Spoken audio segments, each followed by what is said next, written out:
Khallikote NAC अंतर्गत 11 number ward councillor Narayan बारिकों नुआ फांसुला स्थित घरे पशि सान भाई कान्हा बारिकों हॉकी स्टिक रे पिटिले।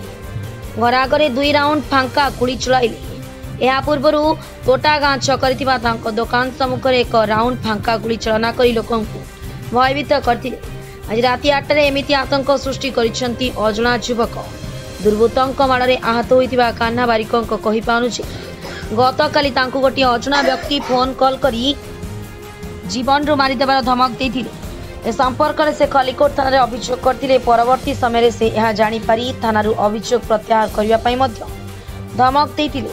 तेबे आज राति 8 एक कार जोगे 4 जण युवक हठात तोटा गाँ छकरी काउंसिलर नारायण बारिकों दुकान सम्मुख में पहुंची गोटे राउंड फांका गुली चलना कर लोकों भयभीत करथिले। से नुआ फांसुला स्थित घरे पहुंची संपुक्त युवक माने काउंसिलर सान भाई कान्हा बारिकों हॉकी स्टिक रे निस्तुक माड़ मारी। परे रिवॉल्वर बाहर करिबारु आहत कान्हा घर भीतर को दौड़ी पड़ाई। से घर आगे काउंसिलर बोलेरो गाड़ी को भंगारुचा करने सह 2 राउंड फांका गुली चलना कर चंपट मारथिले। खबर पाई खलिकोट थाना एएसआई पार्थ प्रतिम देवता पुलिस टीम सह घटनास्थल में पहुंची तदंत आरंभ करिसेंती। मो नाम कान्हा बारिक। आम गाँ हूँ तोटा गाँ। कौन होइतिला संध्या कौन होइतिला घटना कौन थिला?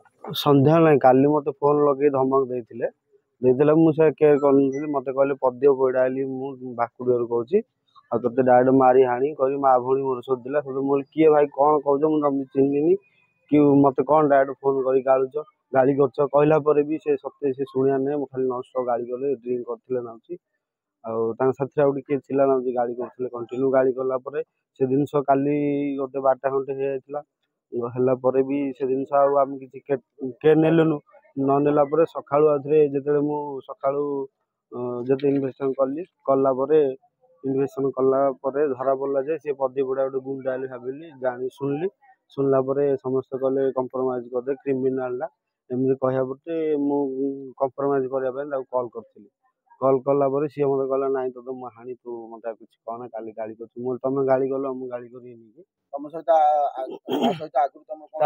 परिचय किसी जानी से पद्य पड़ा फास्ट टाइम से कहला मुझे चिन्हली। घटना आज जो संध्या बेले घटना घटला कौन घटना संध्या संध्या बेले मुझे पिंडार बसती फेन स्टाण फेना लगे मोबाइल चलाऊली यूट्यूब चलाऊली देखुली आ मो पाखे आमर छोट छोट पिला 3टा थे सडन भितर पलि आसिले मो पाख आसला यू सब काले पचर हॉकी स्टिक 2टा आउ जन इटा 2टा धरची आ कौन काले मोर आस ध्यान है काड़ी तो मो पाख ठिया बोले मत बाड़े देले ये हॉकी स्टिक 2टा बाड़े 2टा हॉकी स्टिक बाड़े बाड़े भांगीगला।